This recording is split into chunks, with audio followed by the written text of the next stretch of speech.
인사하겠습니다. 말씀의 은혜 받읍시다. 인사하겠습니다. 할렐루야. 요즘 청년들에게 있어서 가장 큰 고민거리는 취업이라 할 수 있습니다. 취업을 하고 싶은데 다들 취업하기가 너무 어렵다고 합니다. 사실 취업 사이트를 들어가 보면 많은 일자리들이 나와 있습니다. 그거는 청년들도 알고 있죠. 그래서 그들이 항상 취업 사이트를 검색하고 일자리를 찾아보지만 쉽사리 지원하지 못하는 이유가 있습니다. 여러 가지 이유가 있겠지만 가장 주된 이유 두 가지를 뽑자면, 첫 번째는 많은 일자리가 있지만 그들의 마음에 드는 일자리는 별로 없다는 겁니다. 우리 청년들의 눈높이가 그만큼 많이 높아졌다는 거죠. 직장의 복지라든지 또는 월급이라든지 여러 가지 많은 부분에 있어서 본인들이 지금까지 공부하고 투자한 것에 비해서 좀 부족하다라고 생각을 하는 것 같습니다. 또 다른 하나는 자신들이 지원해서 들어가고 싶은, 입사하고 싶은 직장이 있습니다. 그런데 그 직장이 그들에게 요구하는 기준이 너무 높다는 거예요. 요구하는 자격과 조건이 너무 까다롭다는 겁니다. 최선을 다해서 준비하고 많은 것을 수고하고 노력했음을 불구하고 본인이 그 기준에 적합하지 못하고 그 자격과 조건에 미달된다는 사실이 우리 청년들에게는 또 큰 실망감으로 지금 다가오고 있습니다.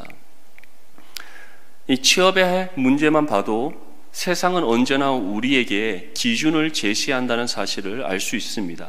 어떠한 자격과 조건을 우리에게 요구한다는 것을 우리는 볼 수 있어요. 이것은 취업의 문제뿐만 아닙니다. 우리가 사람들을 대할 때도 우리가 가지고 있는 시각이 있습니다.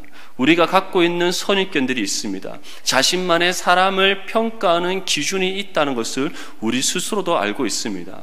어떠한 사람은 다른 사람에 대한 평가를 인격을 기준으로 합니다. 이 사람이 얼마나 인격적인 사람인가. 또 다른 한 사람은 이 사람이 얼마나 많이 배운 사람인가를 기준으로 잡습니다. 또 다른 누군가는 이 사람이 얼마나 많은 재산을 가지고 있느냐를 기준으로 잡습니다. 그래서 우리는 끼리끼리 모인다는 말이 바로 여기에서 비롯되는 겁니다. 서로 닮은 꼴의 사람들끼리 만나는 것이죠. 학벌이 좋은 사람은 학벌 좋은 사람대로, 직업이 좋은 사람은 직업이 좋은 사람대로, 가진 재물이 많은 사람은 재물이 많은 사람끼리, 자신들이 속한 어떠한 집단들을 보면은 그 안에서 본인들이 추구하고 사람들을 대하는 평가의 기준이 무엇인가를 우리는 알 수 있다는 겁니다. 이처럼 세상은 어떠한 기준을 가지고 서로를 대합니다. 본인들이 생각하는 어떠한 평가의 기준을 가지고 서로 만나고 교제를 나누고 하나의 집단의 군을 이루게 됩니다. 이것이 바로 세상의 원리라는 것이죠. 우리 또한 거기에서 벗어날 수 없다는 한계가 있습니다. 어떻게 보면 우리가 서로 만나는 사람들, 자주 보는 사람들, 그러한 사람들이 어떠한 사람인가를 우리가 하나하나씩 살펴보면 우리는 어떠한 기준을 가지고 살아가는지, 어떠한 기준으로 상대방을 평가하는지, 판단하는지 우리가 알 수 있다는 것이죠. 그런데 이러한 세상의 원리, 세상의 방법과는 다른 하나의 원리가 있습니다. 그것은 바로 하나님의 원리입니다. 하나님께서는 이 땅에 그 어떤 것도 차별 없이 대하십니다. 공평하신 하나님이시기 때문에 모든 사람들, 이 땅에 자신이 창조하신 모든 피조물을 동일하게 대하시는 하나님이신 줄 믿습니다. 그런데 그 하나님께서 오늘 우리를 어떻게 부르셨는지에 대해서 사도 바울은 전하고 있습니다. 우리 본문 26절 말씀을 함께 읽겠습니다. 시작.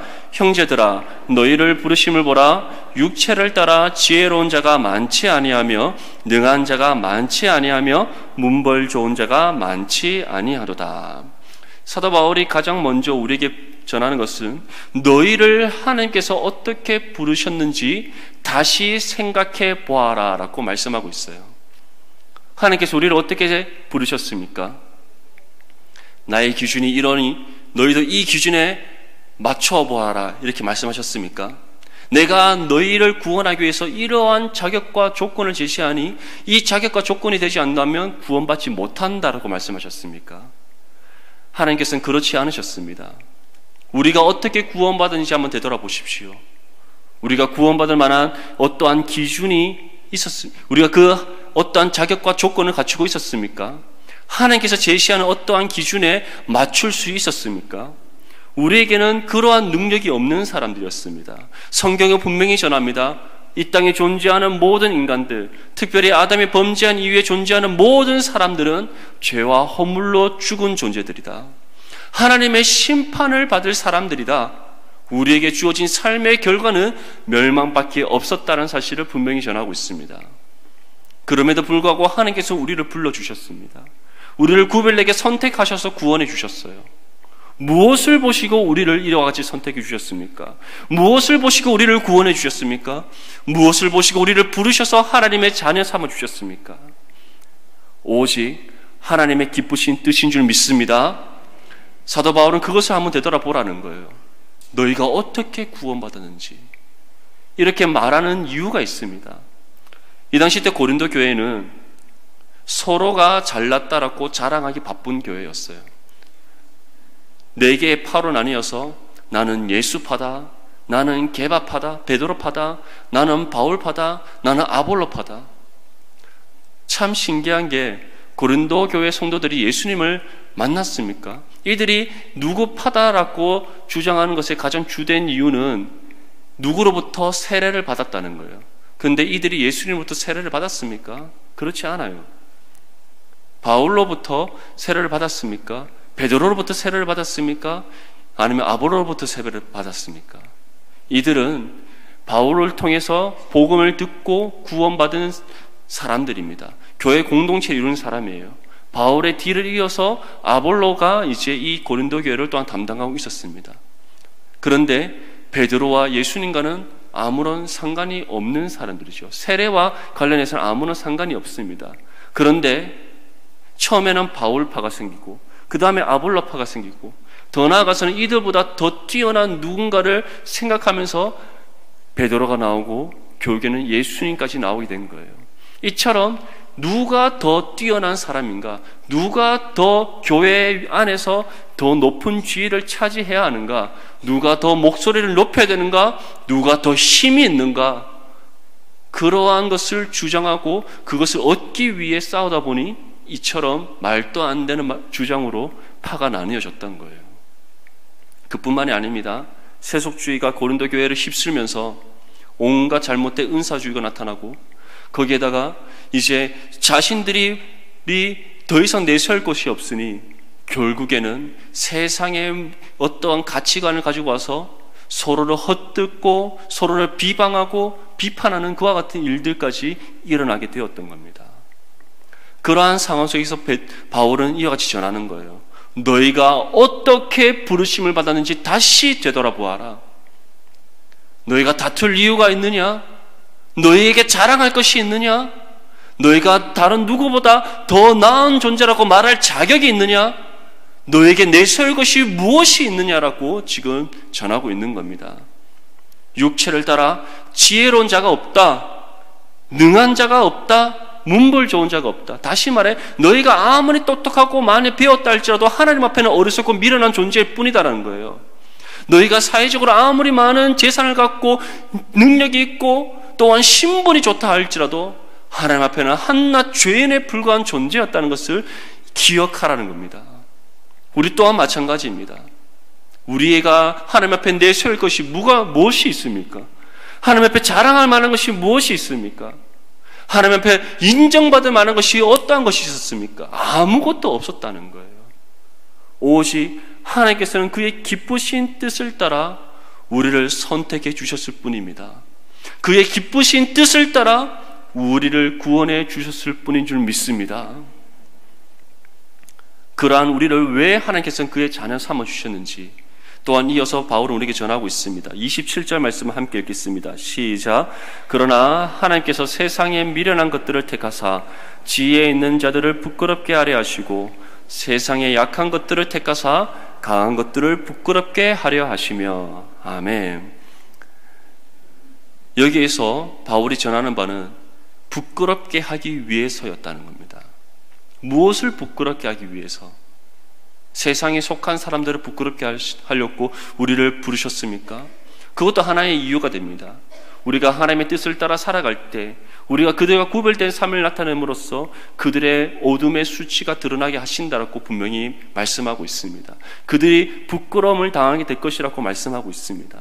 하지만 또 다른 하나는 우리가 구원받을 자격 없는 존재임에도 불구하고 하나님께서 우리를 구원하셨다는 그 사실, 그것을 통해 우리가 언제나 주님 앞에 믿음의 겸손함으로 나아갈 수밖에 없다는 사실을 하나님께서는 깨닫게 하시기 위해 그 어떤 자격과 조건을 보지 않으시고 하나님의 기쁘신 뜻 가운데 우리를 구원하셨다는 거예요. 만약에 우리가 하나님께서 어떠한 자격과 조건을 요구하시는데 거기에 우리가 무엇인가를 맞추었다면 우리는 그것을 자랑할 겁니다. 하나님께서 어떠한 기준을 제시했는데 우리가 그 기준에 적합한 어떠한 것을 우리가 만들어냈다면 우리는 반드시 그것을 자랑할 거예요. 왜냐하면 그것이 우리 육체의 죄악된 본성이기 때문입니다. 그런데 하나님께서는 그렇지 않았다는 거예요. 미련한 것들을 택하사 지혜에 있는 자들을 부끄럽게 하려 하시고 세상의 약한 것들을 택하사 강한 것들을 부끄럽게 하신다. 다시 말해서 우리가 구원받을 자격 없음에도 불구하고 구원받았다는 그 사실이 우리의 그 어떤 것도 하나님 앞에 자랑할 만한 것이 될 수 없다는 겁니다. 오히려 자신의 것을 자랑하고 자신의 것을 높이는 사람들은 수치를 당하게 될 것이라는 사실을 우리에게 전하고 있는 거예요. 누가복음 1장 51절에서 53절 말씀에 이와 같이 우리에게 전합니다. 그의 팔로 힘을 보이사 마음에 생각이 교만한 자들을 흩으셨고 권세 있는 자를 그 위에서 내리치셨으며 비천한 자를 높이셨고 줄이는 자를 좋은 것으로 배불리셨으며 부자는 빈손으로 보내셨도다. 세상에 속한 사람들은 언제나 자신의 그 능력을 나타내 보이기를 원합니다. 자신이 얼마나 똑똑하고 가진 것이 많은지를 자랑하기를 원한다는 거예요. 그런데 하나님께서는 그러한 교만한 자들을 흩으신다. 스스로 능력 있고 자신이 이 땅에서 공중권세 잡을 자라고 주장하는 그들을 내리치신다. 그리고 부자는 빈손으로 보내신다. 다시 말해 그들이 자랑하고 그들이 붙잡고 있고 그들이 끊임없이 추구하는 육체에 속한 모든 것들이 헛되고 헛된 것일 뿐임을 우리에게 분명히 말씀하고 있습니다. 그런데 하나님께서는 그러한 것들이 우리에게 아무런 구원과 상관없음을 깨닫게 하시기 위해 그러한 모든 것들이 헛되고 헛되며 그러한 것을 추구하고 살아갔던 우리 자신이 하나님 앞에 겸손하게 하기 위해 아무런 자격과 조건을 보지 않고 우리를 구원하셨다는 거예요. 그 사실을 믿는 믿음의 확신이 여러분들 가운데 있을 수 있기를 주님의 이름으로 축복합니다. 28절 말씀 우리 함께 읽겠습니다. 시작. 하나님께서 세상에 천한 것들과 멸시받는 것들과 없는 것들을 택하사 있는 것들을 폐하려 하시나니. 여기에서 있는 것들이란 것은 세상이 자랑하는 모든 요소를 뜻합니다. 세상의 지혜, 능력, 신분, 이러한 모든 세상의 요소들을 가리킵니다. 그런데 이 모든 것들을 폐하시기 위해 우리로부터 완전히 떨쳐내 버리시도록 하시기 위해 하나님께서는 세상의 천한 것들, 멸시받는 것들, 없는 것들을 택하사 구원하셨다라고 말씀하고 있습니다. 사실 이 당시 때 고린도 교회 성도들은 세상에서 기득권층들 또는 지배 계층에 있는 사람들이 아니었어요. 배움이 짧은 사람들, 가진 것이 없는 사람들, 사회로부터 소외받는 사람들, 그러한 사람들이 대부분이었습니다. 일반 서민들이 대부분이었어요. 이 고린도라는 지방은 굉장히 부유한 도시였습니다. 아프로디테라는 그 여신을 섬기는 도시였고 각종 문화 행사가 끊임없이 일어나는 그와 같은 도시였습니다. 로마의 그런 관료들 또는 지배계층의 사람들, 부유한 사람들이 이 문화적인 행사가 끊임없이 일어나는 이 고린도 교회에서 휴양을 즐기는 그와 같은 삶을 살았어요. 그런데 하나님께서 이 고린도 교회를 세우실 때 그와 같은 지배계층에 있는 사람들, 사회 특권층들이 아닌 그 밑에서 가진 것이 없고 헐벗고 굶주린 서민들을 부르셔서 교회 공동체를 이루게 하셨습니다. 바울은 되돌아보라는 거예요. 너희에게 내세울 만한 것이 있었느냐? 너희에게 자랑할 만한 것이 있었느냐? 또는 너희가 만약에 하나님의 기준과 하나님의 자격과 조건을 갖출 만한 그러한 것들이 있었느냐? 없었지 않느냐? 그럼에도 불구하고 하나님께서는 너희를 부르셔서 구원해 주셨다. 그 이유는 지금 세상이 추구하는 것들, 세상이 붙잡는 것들, 세상이 욕망하는 것들, 그 모든 것들을 다 패하고 하나님 앞에 온전히 나아가도록 하시기 위해 그렇게 하셨다는 겁니다. 우리 또한 마찬가지지 않습니까? 우리가 내세울 만한 것이 있습니까? 세상에 우리가 자랑할 만한 것이 있습니까? 반대로 생각해서 얼마만큼 가져야지 자랑할 수 있습니까? 얼마만큼 배워야지 우리의 자신을 내세울 수 있습니까? 얼마만큼 우리가 사회에서 지위를 확보해야지 우리의 것을 나타낼 수 있습니까? 가졌다고 생각하면 더 가진 자가 나오기 마련입니다. 배웠다고 생각하면 나보다 더 똑똑한 사람들이 있기 마련입니다. 내가 사회적인 어떠한 위치에 섰다고 생각하면 나보다 더 위치에 있는 사람이 있기 마련입니다. 세상은 끊임없이 변화되어지고 끊임없이 탈바꿈되어지는 것이 이 세상이기 때문에요. 영원한 것이 없습니다. 지금 내가 가지고 있는 이 재물이 나와 영원할 거라 생각하십니까? 내가 서 있는 위치가 나에게 영원하게 있을 거라 생각합니까? 내가 배운 모든 것들이 세상의 절대적인 그런 능력이 될 거라 생각합니까? 아니에요. 세월이 흘러가는 게 얼마나 빨리 흘러갑니까? 얼마나 빨리 변화됩니까? 영원한 것이 없습니다. 주님께서는 그러한 사실을 깨닫고 영원하신 주님만을 붙잡고 살아가도록 하시기 위해 우리를 부르셔서 구원하셨다는 사실을 기억하시기 바랍니다. 29절 말씀에 이와 같이 말씀합니다. 이는 아무 육체도 하나님 앞에서 자랑하지 못하게 하려 하심이라. 할렐루야! 하나님께서 우리를 부르신 이유, 우리를 그의 자녀 삼으신 이유, 그 어떤 기준을 제시하지 않으시고 자격과 조건을 묻지 아니하시고 자신의 기쁘신 뜻을 따라 우리를 선택하셔서 구원하신 이유, 그 어떤 것도 자랑하지 아니하고 주님만을 붙잡고 살아가도록 하시기 위해 이 은혜를 우리에게 값없이 베풀어 주셨는 줄 믿습니다. 하나님께서 이 은혜를 베풀어 주실 때 우리에게 어떠한 값을 지불하라 요구하시지 않으셨어요. 하나님께서 전적인 자신의 은혜 가운데 베풀어 주신 선물이셨습니다. 에베소서 2장 8절과 9절 말씀에 이와 같이 우리에게 전합니다. 너희는 그 은혜에 의하여 믿음으로 말미암아 구원을 받았으니 이것은 너희에게서 난 것이 아니요 하나님의 선물이라. 행위에서 난 것이 아니니 이는 누구든지 자랑하지 못하게 함이라. 우리가 자랑하지 못하도록 하기 위해, 오직 주님만을 높이는 삶을 살아가도록 하기 위해, 믿음의 겸손한 삶을 살아가도록 하기 위해 우리의 그 어떤 행위가 아닌 하나님의 전적인 은혜 가운데 믿음을 주셔서 구원해 주셨는 줄 믿습니다. 세상의 그 어떤 것으로도 구원에 이룰 수 없습니다. 세상의 그 어떤 것으로도 구원을 얻을 수 없습니다. 세상의 그 어떠한 방법과 수단과 노력으로도 우리가 구원에 도달할 수 없다는 사실을 기억하시기 바랍니다. 오직 하나님의 은혜입니다. 오직 하나님의 주권적인 은혜의 역사입니다. 오직 하나님께서 우리에게 전적으로 베풀어 주시는 은혜의 선물인 줄 믿습니다. 그 은혜를 받은 우리에게 전하고 있습니다. 왜 이와 같이 하나님께서 우리에게 이 은혜를 베풀어 주셨는가? 우리의 옛 죄의 삶이 어떠한 것인지 깨닫게 하셔서 다시는 그 길로 돌아가지 않도록 하기 위해, 우리가 세상에서 붙잡고 살아가던 그 모든 것들을 다 내어 던져버리기 위해 주님만을 붙잡고 주님만을 바라보고 주님만을 의지하고 주님만을 위한 삶을 살아가도록 하시기 위해 우리에게 이 은혜를 베풀어 주셨다는 사실을 다시금 기억할 수 있기를 바랍니다. 그렇다면 우리가 자랑해야 될 것은 무엇입니까?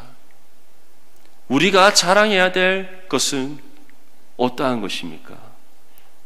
그것은 우리의 구원자 되시는 예수 그리스도인 줄 믿습니다. 우리는 이 땅에서 오직 예수 그리스도만을 자랑하는 믿음의 삶을 살아가게 될 줄 믿습니다.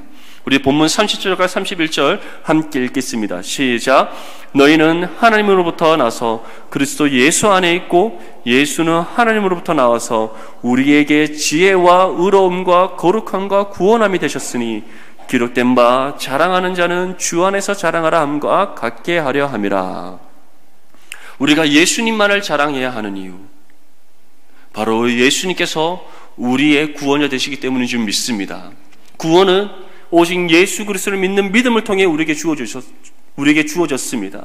그 믿음은 우리의 그 어떠한 다른 요소로 인해서 얻어진 것이 아니라 하나님께서 우리에게 전적으로 베풀어 주신 은혜의 선물인 줄 믿습니다. 그러한 주님을 통해 구원받았다면 이제는 우리가 그 은혜의 빚진 자로서 우리의 구원자 되시는 예수 그리스도만을 자랑하는 믿음의 삶을 살아갈 줄 믿습니다. 무엇을 통해 우리가 예수 그리스도를 자랑할 수 있는가?